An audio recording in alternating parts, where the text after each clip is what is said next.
Hi friends, இன்றைக்கி நம்ம பார்க்க போகிறது தோஃபு கறி. அது எப்படி செய்கிறதுன்னு பார்க்கலாம் வாங்க. அதுக்கு நான் இன்றைக்கி 100 கிராம் தோஃபை க்யூப் சைஸ்க்கு கட் பண்ணி ஒரு பவுலில் எடுத்துக்கிறேன்.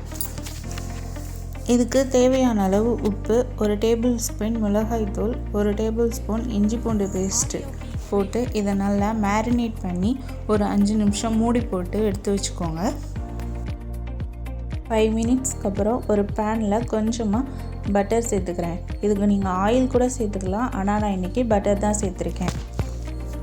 பட்டர் உருகினதுக்கப்புறம் இப்போது நம்ம மேரினேட் பண்ணி வச்சுருந்த தோஃபுவை இதில் ஆட் பண்ணிக்கலாம்.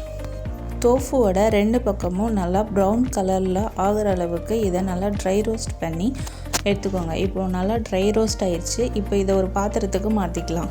இப்போது அதே பேனில் கொஞ்சமாக ஆயில் விட்டு நறுக்கி வச்சுருந்த பூண்டு, நம்ம மிக்சியில் அரைச்சி வச்சுருந்த 2 வெங்காயம் இதையும் சேர்த்து நல்லா வதக்கி எடுத்துக்கோங்க. வெங்காயம் ப்ரௌன் கலரில் வர அளவுக்கு வதக்கி எடுத்துக்கோங்க. இப்போ இந்த ஸ்டேஜில் நம்ம மிக்சியில் அரைச்சி வச்ச 3 தக்காளியையும் சேர்த்துக்கலாம். இதுவும் நல்லா வதங்கினதுக்கப்புறம் 1 ஸ்பூன் மஞ்சள்தூள், காரத்திற்கேற்ப மிளகாய்த்தூள், கொஞ்சமாக ஜீரகத்தூள், 1 ஸ்பூன் கரம் மசாலா, தேவையான அளவு உப்பு இது சேர்த்து இதோட பச்சை வாசனை போகிற அளவுக்கு இதை நல்லா வதக்கி எடுத்துக்கோங்க. அது கூட கொஞ்சமாக தண்ணி விட்டு ஒரு 2 நிமிஷம் நல்லா கொதிக்க விட்டு எடுத்துக்கோங்க. நல்லா கொதிச்சிருச்சு. இப்போ இந்த ஸ்டேஜில் நம்ம ஃப்ரை பண்ணி வச்சுருந்த தோஃபுவையும் ஆட் பண்ணி நல்லா கிளறி விட்டுக்கலாம். கொஞ்சமாக கஸ்தூரி மேத்தி இருந்தால் அது கூட ஆட் பண்ணிக்கோங்க. இது நல்ல ஃப்ளேவர் கொடுக்கும், அதனால சேர்த்துக்கிறேன்.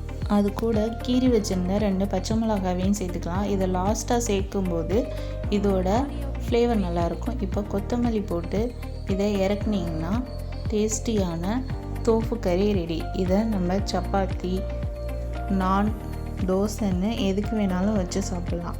இந்த வீடியோ பிடிச்சிருந்தால் லைக் பண்ணுங்கள், ஷேர் பண்ணுங்கள், சப்ஸ்கிரைப் பண்ணுங்கள், மறக்காமல் கமெண்ட் பண்ணுங்கள்.